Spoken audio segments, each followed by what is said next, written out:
కుక్కను తీసుకొచ్చి బంగారు సింహాసనం మీద కూర్చోబెడితే అదేం చేస్తుంది? ఇంకేం చేస్తుంది? ఉచ్చబోస్తుంది. అదే జరిగింది. కుక్కను తీసుకొచ్చారు, బంగారు సింహాసనం మీద కూర్చోబెట్టారు. అదేమో ఆడ ఉచ్చబోసి వచ్చింది. ఇప్పుడు ఏం చేయాలి అంటే రెండు పనులు చేయొచ్చు. ఒకటి, ఉచ్చబోసిన ఆ కుక్కని శిక్షించాలి, లేకపోతే పోసిన ఆ ఉచ్చని కడుక్కోవాలి. సరే, శిక్షించడం అనేది చంద్రబాబు నాయుడు గారి హిస్టరీలో లేదు కాబట్టి ఆ పోసినటువంటి ఉచ్చని కడిగేటటువంటి బాధ్యత వచ్చేసి తెలుగుదేశం పార్టీ సోషల్ మీడియాకి అప్పగించుడు చంద్రబాబు నాయుడు గారు. నేను ఎవరి గురించి మాట్లాడుతున్నానో మీకు ఈ పాటికి అర్థమై ఉంటుంది. మీరు కన్ఫ్యూజ్ అవుతారు అని చెప్పేసి నేను ఇక్కడ ఫోటో కూడా ఒకటి పెట్టి తెచ్చిన. ఈయన పేరు పుట్టా మహేష్ కుమార్ యాదవ్ గారు. ఎవరైనా అంటే ఈయన తెలుగుదేశం పార్టీ ఎంపీ అంట, ఏలూరు. ఈయన చేసినటువంటి ఘనకార్యం ఏందో ఈ పాటికి మీ అందరికీ తెలిసే ఉంటుంది. నేనే 2 రోజులు లేట్ అయినా కానీ మీరు అడ్వాన్స్ కాబట్టి మీరు ఈ పాటికి తెలుసుకునే ఉంటారు. కాకపోతే నా బాధ్యతగా నేను కూడా నిజాలు చెప్పాలి కాబట్టి నేను ఈరోజు మీ ముందుకు వచ్చిన. ఈయన చూడనికి ఒక హీరోలా ఉంటాడు. ఎవరు అంటే ఈ మహేష్ కుమార్ యాదవ్ గారు, పుట్టా మహేష్ కుమార్ యాదవ్ గారు, ఏలూరు ఎంపీ. హీరో కన్నా ఏడా తీసిపోడబ్బా.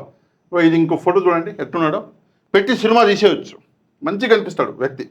అగో మన నారా లోకేష్ గారితో మంచి ఫేర్గా రెగ్యులర్గా బ్యూటీ పార్లర్కి పోతాడు అనుకుంటా. బాగున్నాడు చూడడానికి. చంద్రబాబు నాయుడు గారితో కూడా కళ్ళద్దాలు పెట్టుకుని బాగున్నాడు చూడడానికి. అయితే ఈయన మొన్న మొయినాబాద్లో డ్రగ్స్ తీసుకుంటూ పట్టుబడ్డాడు. అంటే ఆంధ్రప్రదేశ్లో డ్రగ్స్ తీసుకుంటే అక్కడ వైసీపీ వాళ్ళు కనిపెట్టి ఫోటోలు తీసి వీడియోలు తీస్తాడని చెప్పేసి భయపడ్డాడేమో. తెలంగాణకి పోయి తెలంగాణలో హైదరాబాదు పక్కన ఉన్నటువంటి మొయినాబాద్లో డ్రగ్స్ తీసుకున్నాడు మగోడు.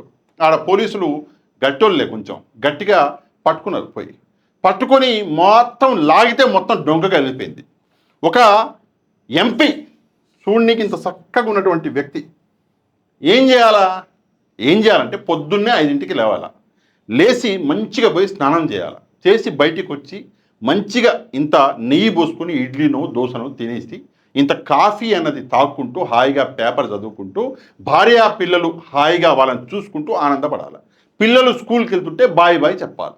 ఆఫీస్కి వెళ్ళి పని చేసుకొని రావాలా. మళ్ళీ రాత్రి ఇంత భోంచేసి భార్య పిల్లలతో ముచ్చటన చేసుకొని హాయిగా పండుకోవాలా, మంచిగా బతకాల. ఇది పేదోడైనా ధనవంతుడైనా చేయవలసిన పని. కాకపోతే మన దగ్గర మన సమాజంలో కొంతమంది తీటగాళ్ళు ఉంటారు. కొంతమంది తీటగాళ్ళు అంటారు. వాళ్ళు ఊకే బతకరు. వాళ్ళు ఏదో ఒక దానికి బానిసై బతకాల. కొంతమంది ఏమో మందుకి, ఇంకొంతమంది ఇంకొక దేనికో, కొంతమంది అయితే డ్రగ్స్కి. ఇది ప్రస్తుతం మన సమాజంలో జరుగుతున్నటువంటి ఈ విషయం. మంచిగా బతుకు ఇచ్చాడు దేవుడు, మంచిగా డబ్బునిచ్చిండు, పదవిని ఇచ్చిండు, మంచి కుటుంబాన్ని ఇచ్చిండు, తల్లిదండ్రులని ఇచ్చిండు. అయినా తీట యాన్నొక్కడ గెలుపుతుంటుందిగా. గెలికింది చక్కగా ఏంటంటే న్యూస్కి ఎక్కిండు మనోడు. ఈరోజు పరిస్థితి ఏంటంటే మనోడిని 2 రాష్ట్రాల్లో మీడియా వాళ్ళు ఆడుకుంటున్నారు. ఎందుకు ఆడుకుంటున్నారు అంటే అగో పోయి ఈడ కూర్చున్నాడు. కనిపిస్తుందా? ఈడ మీకు కనిపించకపోవచ్చు, కొంచెం పెద్దగా చేస్తా. ఈడ కూర్చున్నాడు కదా మధ్యలో, క్లారిటీ లేదు. ఈయనే పుట్టా మహేష్ కుమార్ యాదవ్ గారు, ఎంపీ గారు, ఏలూరు ఎంపీ. ఈయన యాక్చువల్గా ఏలూరు కాదంటండి, ఈయన కడప ఆ ప్రాంతం ఎక్కడో చుట్టుపక్కన. ఏలూరులో ఎవరు కరెక్ట్గా దొరకలేదు, నాయక లక్షణాలు ఏలూరులో ఎవరికి లేవు అని చెప్పేసి కడప నుంచి ఈయన పట్టుకొచ్చారు. ఈయన తండ్రి గారు పుట్టా సుధాకర్ యాదవ్ గారు. ఈయన టీటీడీలో ఈయన పనిచేశారు, ఏదో పోస్టులో ఉండేనంట. ఈయన మామగారు ఎవరు అంటే యనమల రామకృష్ణారెడ్డి గారు. ఈయన గురించి యనమల రామకృష్ణుడు గారు, ఈయన గురించి మనందరికీ తెలుసు. తెలుగుదేశం పార్టీలో చాలా ఫేమస్ పర్సనాలిటీ. అంటే ఒకప్పుడు సీనియర్ ఎన్టీఆర్ గారు, అది మీకు నేనేం చెప్పక్కర్లా.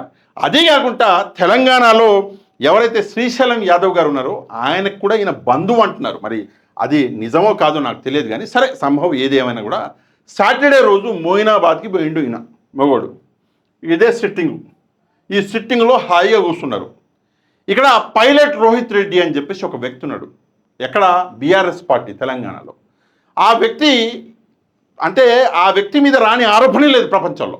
మరి ఆ వ్యక్తిని బీఆర్ఎస్ పార్టీ ఎందుకు పెట్టుకున్నదో ఎందుకు కేటీఆర్ గారు ఎప్పుడు స్ట్రిక్ట్ యాక్షన్ తీసుకోరో నాకు తెలియదు కానీ, ఎందుకంటే బీఆర్ఎస్ పార్టీ ఏదైతే మునిగిందో అది కొంతమంది నాయకుల వల్లనే మునిగింది. ఆ నాయకులలో ఈ పైలట్ రోహిత్ రెడ్డి ఒకడు.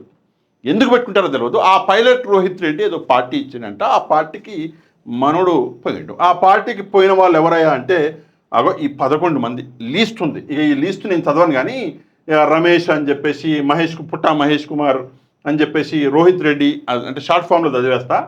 ఇక్కడ శ్రవణ్ కుమార్ అని చెప్పేసి నమిష్ శర్మ అని చెప్పేసి మళ్ళా రితేష్ రెడ్డి అని చెప్పేసి రితేష్ రెడ్డి ఎవరు అంటే ఈ రోహిత్ రెడ్డి వాళ్ళ తమ్ముడే అంట. ఇట్లా చూసుకుంటే మనము విజయకృష్ణ అని చెప్పేసి నెక్స్ట్ కౌశిక్ రవి అని చెప్పేసి నెక్స్ట్ అర్జున్ రెడ్డి అబ్బో సినిమా పేర్లు పెట్టుకున్నాడు. ఇక్కడ ఒక మహిళ కూడా ఉందయ్యా ప్రియాంక రెడ్డి అంట, మరి ఈమె ఎవరో నాకు తెలియదు. నెక్స్ట్ వచ్చేసి శరత్ కుమార్. ఈ 11 మంది ఆ పార్టీలో ఉన్నారు. అయితే ఈ 11 మందికి డ్రగ్స్ అనేది టెస్ట్ చేశారు. అసలు ఏం జరిగింది అంటే ఎవరో 1908 అని చెప్పేసి ఒక నెంబర్ ఉందండి. ఈగల్ టీం ప్రతి చోట ఉంది. అంటే నషాముక్త్ భారత్ అని చెప్పేసి మన పోలీసులు మన దేశంలో, రాష్ట్రంలో కాదు మొత్తం దేశంలోనే గట్టిగా ఒక కార్యక్రమం అనేది అందుకున్నారు. దాంట్లో ఈగల్ టీమ్స్ అని చెప్పేసి పెట్టారు పోలీసులలో సపరేట్గా. ఆ ఈగల్ టీమ్స్కి సంబంధించి ఎస్పీ గిరిధర్ గారు మంచి మగోడు గట్టిగా పట్టిండలే. ఎందుకంటే ఆంధ్రప్రదేశ్లో ఒకవైపు పోలీసు వ్యవస్థ చివరి స్థాయికి పడిపోతే మరొక వైపు తెలంగాణలో పోలీసు వ్యవస్థ ఇంత బాగా పనిచేస్తుంది అంటే నిజంగా గర్వించాలి కదా. ఈ ఎస్పీ గిరిధర్ రెడ్డి గారికి 1908 అనేటటువంటి నెంబర్ ఒక టోల్ ఫ్రీ పెట్టారు. దానికి ఫోన్ వచ్చిందంట, వాళ్ళు ఇన్ఫర్మేషన్ ఇచ్చారు. ఆ ఇన్ఫర్మేషన్ ప్రకారం వీళ్ళు ఈ పైలట్ రోహిత్ రెడ్డి ఫామ్ హౌస్ని అటాక్ చేశారు. ఆడి పోగానే ఎవడో బందూకు పేల్చినట్ట గన్ను. సరే గన్ను పేలింది, అది విని ఇమ్మటే పోలీసులు పోయారు. ఆడ 11 మంది ఉన్నారు. ఆ 11 మందికి అనుమానం వచ్చి డ్రగ్ టెస్ట్ చేస్తే ఆ 11 మందిలో 6గురికి యాక్చువల్గా అదే రోజు అయితే 5గురికి పాజిటివ్ వచ్చింది. ఎవరు ఆ 5గురు అంటే ఎంపీ గారిని తీసేద్దాం, ఆయనకి తర్వాత పాజిటివ్ వచ్చిందంట. ఆ రోజు మాత్రమే పాజిటివ్ వచ్చింది ఆ 11 మందిలో 5గురికి. రోహిత్ రెడ్డి, రితేష్ రెడ్డి, కౌశిక్ రవి, అర్జున్ రెడ్డి, నమిష్ శర్మ, ఈ 5గురికి పాజిటివ్ వచ్చింది. సరే ఓకే, ఎట్లా చేస్తారు టెస్టు? యూరిన్ టెస్ట్ చేస్తారు. మనందరికి అప్పటికప్పుడు యూరిన్ తీసుకుంటారు, అక్కడ కిట్లు ఉంటాయి, చేస్తే ఈ 5గురికి పాజిటివ్ వచ్చిందంట. అయితే మన హీరో ఎవరైతే ఉన్నాడో మన పుట్ట గారు, ఈయనను కూడా బ్లడ్ శాంపుల్ ఇవ్వయా అన్నారు. ఈయనని అంటే ఈయన ఏం చేసి యూరిన్ శాంపుల్ ఇవ్వయా అన్నారు. అంటే ఈయన ఏం చేసిండంట అంటే టాయిలెట్లకు పోయిండు. యూరిన్ శాంపుల్ అంటే టాయిలెట్ పోవాలి కదా, ఆడికి పోలీసులు పోరు కదా, అది కూడా ఎంపీ బాగుండదు కాబట్టి మీరు వెళ్ళి తీసుకురండి సార్ అన్నట్టున్నారు. అయితే ఆంధ్రప్రదేశ్లో పాలు కల్తీ, మద్యం కల్తీ ఇవన్నీ నడుస్తుంటాయి కదా, కొత్తది వచ్చింది యూరిన్ కల్తీ. ఈయన యూరిన్ శాంపుల్ యూరిన్ అంటే మూత్రం శాంపుల్ తీసుకురండి అని చెప్తే లోనికి పోయి కొంచెం మూత్రం పోసి మిగతాది మొత్తం నీళ్లు పోసి తీసుకొచ్చిందంట. తీసుకొస్తే అందులో నెగిటివ్ వచ్చింది. అయినా కూడా తెలంగాణలో ఒక జీవో ఉంది, తెలంగాణ ప్రభుత్వం తీసుకొచ్చింది. డబుల్ టెస్ట్ చేయాలి, మళ్ళీ రక్త పరీక్ష చేయాలి. అందుకే వీళ్ళని ఎర్రగడ్డ హాస్పిటల్కి తరలిస్తే అక్కడ బ్లడ్ టెస్ట్ చేస్తే 5గురికేమో మొదటి రోజు సాటర్డే రాత్రి వచ్చింది. దాని తర్వాత ఈయనకి అంటే మన ఎంపీ పుట్ట మహేష్ కుమార్ యాదవ్ గారికి రక్త పరీక్ష చేస్తే అందులో వచ్చింది. ఎందుకంటే యూరిన్ కల్తీ చేసిందిగా, రక్త పరీక్షలో పట్టుబడ్డాడు. సరే ఏదేమైనా ఇది ఒక ఆర్ట్. ఇప్పుడు కల్తీ చేయడం అనేది ఒక ఆర్ట్, నాయకుడిని చూసి నేర్చుకుంటారు. సేమ్ అదే విధంగా ఇక్కడ జరిగింది. సరే ఇక్కడ 2 విషయాలు ఉన్నాయండి. ఒకటి వీళ్ళకి స్టేషన్ బెయిల్, ఎవరైతే ఉన్నారో వీళ్ళలో కొంతమందికి స్టేషన్ బెయిల్ అనేది ఇచ్చారు. మిగతాది ఎవరైతే ఫైరింగ్ చేశారో వాళ్ళని అంటే కస్టడీకి అడిగారు, కస్టడీ ఇచ్చారు.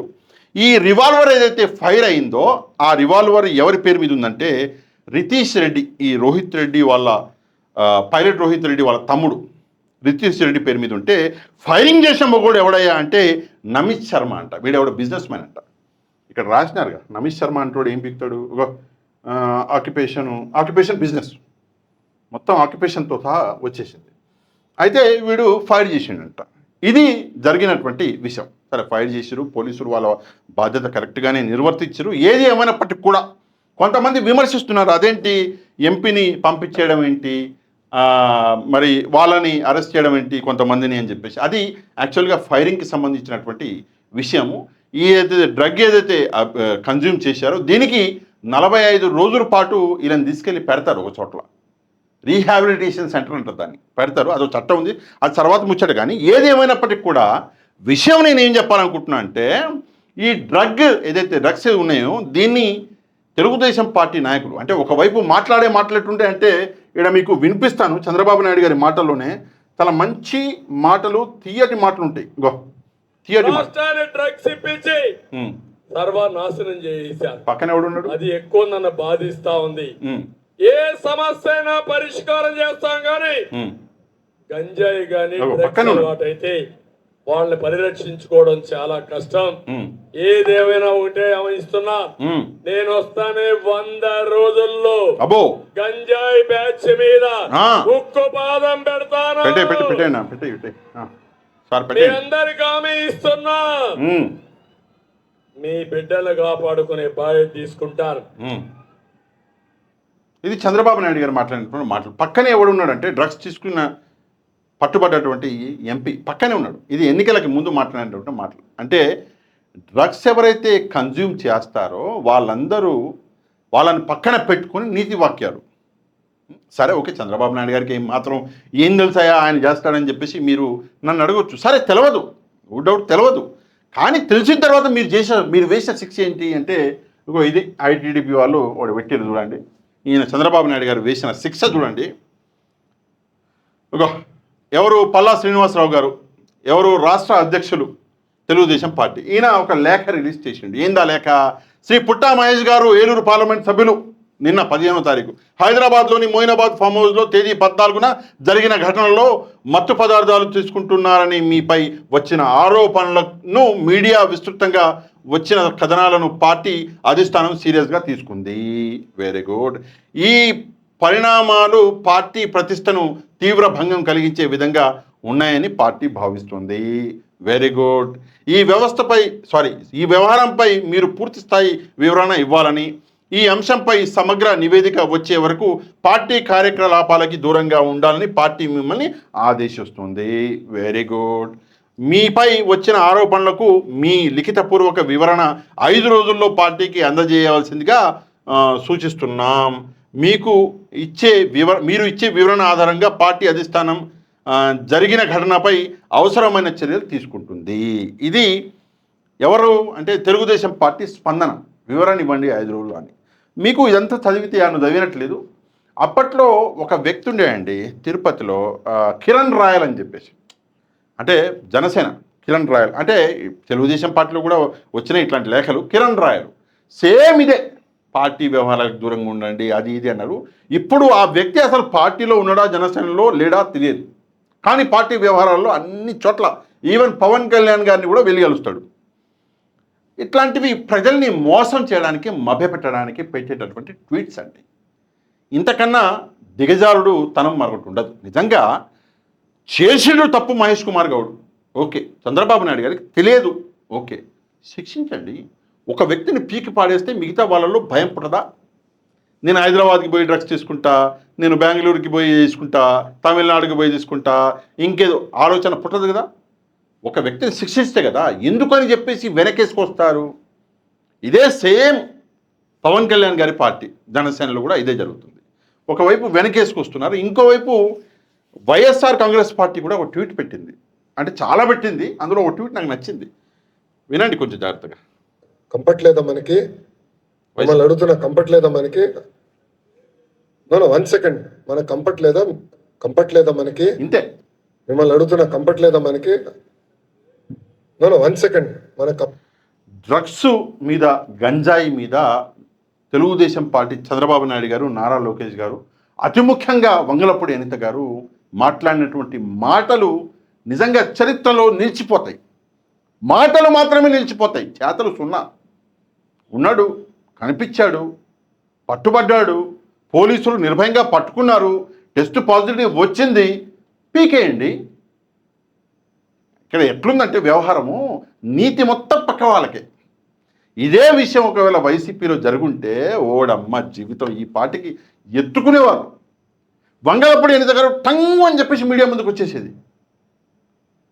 మేడం టంగు అని వచ్చి నవ్వుకుంటూ మేడం ప్రెస్ మీట్ పెట్టేవారు. ఎక్కడ మేడం ఎక్కడున్నారు ఇవాళ రేపు అంటే కనిపించట్లేదు, ఎక్కడున్నారు అంటే సాటర్డే రోజు వచ్చింది కదా వివరణ, ఇది ఘటన, మరి నిన్న కూడా మీరు మీడియాలో కనిపించలేదు, మాట్లాడలేదు, ఈ రోజు ఏమైనా కనిపిస్తారా? రేపు ఎల్లుండి ఏమైనా కనిపించి మాట్లాడి ఎవరైతే పుట్టా మహేష్ కుమార్ యాదవ్ గారు ఉన్నారో ఈయనని పార్టీ నుంచి తొలగించాలి అని చెప్పేసి ఏమైనా మాట్లాడతారా? దయచేసి ఒకసారి వంగలపూడి అనిత గారు మాట్లాడితే బాగుంటుంది. సరే పీకేయడం పక్కన పెట్టేద్దాం. ఈ వ్యక్తిని కాపాడడానికి కొన్ని ప్రయత్నాలు మొదలుపెట్టారు. అసలు నాకు అక్కడే కాలుతాను. ఇందాక చెప్పిన కదా, ఉచ్చబోసింది కుక్క, కడిగేటటువంటి బాధ్యత సోషల్ మీడియా వాళ్ళకి ఇచ్చారు. సోషల్ మీడియాలో ఏం మాట్లాడుతున్నారు అంటే, ఈ వ్యక్తి బీసీ కాబట్టి, అంటే ఈ పుట్టా మహేష్ కుమార్ యాదవ్ గారు బీసీ కాబట్టి ఈయన మీద కావాలని బురద జల్లేటటువంటి కార్యక్రమం చేస్తున్నారు, ఇదే రెడ్ అయితే చేసేవాళ్ళ అని చెప్పేసి మాట్లాడుతున్నాను. నేను ఆ అమాయకులకి, సోషల్ మీడియాలో మాట్లాడే అమాయకులకు ఒక విషయం చెప్పనా, ఆంధ్రప్రదేశ్లో ఉన్నది మీ ప్రభుత్వం, తెలంగాణలో ఉన్నది కూడా ఆల్మోస్ట్ ఆల్ ప్రభుత్వమే. మరి పోలీసులు వాళ్ళ బాధ్యత వాళ్ళు నిర్వహిస్తే ఇందులో రాజకీయం ఎట్టు ఉంటుంది నాకు అర్థం కాదు. సరే, ఆంధ్రప్రదేశ్లో మీ ప్రభుత్వం ఉంది, తెలంగాణలో కేసీఆర్ గారి ప్రభుత్వం ఉంది. కేసీఆర్ గారికి ఇష్టం బాగా ఎవరు, జగన్మోహన్ రెడ్డి అంటే, కావాలని కేసీఆర్ గారు ఇరికిచ్చిండు అనొచ్చు. అట్లా లేదు కదా, అక్కడ గురువు ఇక్కడ శిష్యుడే, ఇక్కడ బీసీ రెడ్డి అనొచ్చు. వచ్చింది నాకు అర్థం కాదు. ఏమన్నా ఉందా లాజిక్? లాజిక్ వదిలేద్దాం, అసలు లాజిక్ లెస్ మ్యాటర్ ఇది. ఇంత హ్యాండ్సమ్ మనిషి, ఈయన ఒకటి వీడియో రిలీజ్ చేశాడా చూడండి. అందరికి కూడా నమస్కారాలు. నమస్తే సార్. ప్రజలకి అలాగే ఆంధ్రప్రదేశ్ ప్రజలకి అందరికి కూడా నమస్కారాలు. ఇవాళ నేను ఎక్కడ గాని తప్పు చేయలేదు, మీ అందరికి నేను చెప్పుకోవాల్సిన అవసరం ఉంది. అలాగే నిన్న ఎన్నో రోజుల నుంచి అక్కడ ఉండే పర్సన్స్ నన్ను కలవడానికి వాళ్ళందరూ రిక్వెస్ట్ చేయడం వల్ల నాకు నిన్న కుదరడం వల్ల వాళ్ళ డిన్నర్కి వెళ్ళడం జరిగింది. ఆ డిన్నర్లో ఎక్కడ కానీ నేను తప్పు చేయలేదు. మీ అందరికి కూడా నమస్కారాలు. ఏలూరు ప్రజలు నా మీద పెట్టుకున్న నమ్మకంని ఎప్పుడు కూడా ఉమ్ము చేయను, ఎప్పుడు కూడా తప్పు చేయనని మీ అందరికీ తెలుపుతూ, అలాగే మీడియాలో వచ్చే కథనాలు, అలాగే సోషల్ మీడియాలో వచ్చే కథనాలు ఏవి కూడా నమ్మొద్దండి. ఎప్పుడు కూడా నేను నిజాలే చెప్తాను, అబద్ధాలు చెప్పనని మీ అందరికి తెలుపుకుంటూ అందరికి కూడా నమస్కారాలు, ధన్యవాదాలు. సరే, ఈయన చెప్పిన ఒక మాట అయితే నేను కూడా నమ్ముతా. మీడియాలో, సోషల్ మీడియాలో వచ్చేటటువంటి కథనాలని మనం నమ్మొద్దు. నేను కూడా ఈ విషయం మీద 100% ఏకీభవిస్తున్నా, నమ్మొద్దు. కానీ పోలీసులు చెప్పే మాటలు నమ్మాలిగా. పోలీసులు ఒక ఎస్పీ వచ్చేసి ఈ మాట మాట్లాడుతుంటే నమ్మాలిగా, రికార్డ్స్ నమ్మాలిగా, టెస్ట్ రిజల్ట్ నమ్మాలిగా. మరి పోలీసులు ఇంత పెద్ద స్టేట్మెంట్ ఇచ్చి ఈ రిపోర్టు బయటకు వచ్చిన తర్వాత కూడా ఇంకా మీడియాని నమ్మకండి, సోషల్ మీడియాని నమ్మకండి అని చెప్పేసి మాట్లాడుతున్నాడు మహానుభావుడు. సరే, ఓకే, ఈ వీడియో రిలీజ్ చేశారు, నేను ఎక్కడా తప్పు చేయలేదు, నేను ఎట్లాంటి డ్రగ్స్ కన్జ్యూమ్ చేయలేదు, నా మీద ఈ ఆరోపణలు మోపారు, ఫలానా విషయం జరిగింది అని చెప్పేసి చెప్పడు. నేను ఎప్పుడూ తప్పు చేయలేదు, నన్ను నమ్మండి అని చెప్పేసి ఒక వీడియో చేసి రిలీజ్ చేసేసాడు. ఇదా ఒక నాయకుడు చేయవలసిన పని? 2 గ్రాముల కొకైన్ ఎక్కడి నుంచి? షిమ్లా నుంచి తీసుకొచ్చారంట. ఎక్కడి నుంచి? షిమ్లా నుంచి. అంటే అక్కడి నుంచి వచ్చింది అని చెప్పేసి పోలీసులు అంటున్నారు. ఇంకోవైపు నమ్మొద్దు, నేను మంచోడిని, నేను చిన్నపిల్లగాడిని, నా మొహం చూడండి ఎట్లా హీరోలాగా కనిపిస్తున్నాయి నేను అని చెప్పేసి మాట్లాడతాడు నేను. ఇట్లాంటి విషయాలు జరిగినప్పుడు రాజకీయ నాయకులు కొంచెం స్ట్రాంగ్గా రియాక్ట్ అవ్వాలి. ఏ నాయకుడైనా, రేపు పొద్దున్న వైసీపీకి సంబంధించినటువంటి ఏమైనా ఇట్లాంటి విషయాలు జరిగినా కూడా నాయకులు స్పందించాలి. స్పందించి అప్పటికప్పుడు ఇట్లాంటి వ్యక్తుల్ని రాజకీయాల నుంచి తొలగించేస్తే రాజకీయాలు ఎంతో కొంత మలినం కాకుండా ఉంటాయి. అది నేను చెప్పాలనుకుంటున్నా. ఇంకో విషయం, చాలా ముఖ్యమైనటువంటి విషయం, మిమ్మల్ని ప్రశ్నిస్తున్నా, ఈ ప్రశ్నకి సమాధానం మీరే చెప్పాలి, నా దగ్గర లేదు. 1908 అనుకుంటా ఆ టోల్ ఫ్రీ నెంబర్కి ఫోన్ చేసి ఎవరో సమాచారం ఇచ్చారు తెలంగాణ పోలీసులకి. ఆ సమాచారం ఇచ్చినటువంటి వ్యక్తి ఎవరు? కొంతమంది రాయలసీమకి చెందిన ఒక పెద్ద బీజేపీ నాయకుడు లేదా నాయకుడికి సంబంధించిన వాళ్ళు అంటున్నారు. కొంతమంది అంటున్నారు, గుసగుసలు వినిపిస్తున్నాయి, రాయలసీమకి చెందిన ఒక పెద్ద బీజేపీ నాయకుడు లేదా ఆయనకు సంబంధించిన వాళ్ళు ఫోన్ చేసి పోలీసులని అలర్ట్ చేశారు అని కొన్ని గుసగుసలు వినిపిస్తున్నాయి. మీకు తెలిస్తే ఆ వ్యక్తి ఎవరో దయచేసి కమెంట్ రూపంలో సమాధానం అనేది చెప్పండి. ఏది ఏమైనప్పటికీ కూడా అన్న తప్పు చేసాడు, అన్నకి శిక్ష అనేది పడాలా. శిక్ష పడిపోయి జైలు నుంచి బయటకు వచ్చాక రాజకీయాలు ఈయన వదిలేసి సినిమాలలోకి వెళ్తే బాగుంటుంది. ఈయన హీరో మెటీరియల్, బాగున్నాడు, చూడడానికి కూడా బాగున్నాడు. కాబట్టి దయచేసి సినిమాలోకి వెళ్ళాలా ఒకటి. రెండవది, ఏలూరు ప్రజలు కూడా అర్థం చేసుకోవాలి, ఇలాంటి గలీజు రాజకీయాలు నడవవు, మేము క్షమించము ఇట్లాంటి విషయాలకి అని చెప్పేసి కొంచెం గట్టిగా ఏలూరు ప్రజలు కూడా అర్థం చేసుకుంటే బాగుంటుంది అని నేను విన్నవించుకుంటాను. ఏది ఏమైనప్పటికీ కూడా వీడియోని లైక్ చేయండి, నేను అడిగిన ప్రశ్నకి సమాధానం చెప్పండి, తప్పకుండా కమెంట్ అనేది చేసి మన ఛానల్ని సబ్స్క్రైబ్ చేసుకొని వాళ్ళు దయచేసి ఛానల్ని కూడా సబ్స్క్రైబ్ చేసుకోండి. నెక్స్ట్ వీడియోలో మళ్ళీ కలుద్దాం. అంతవరకు థ్యాంక్ యూ వెరీ మచ్. జై హింద్.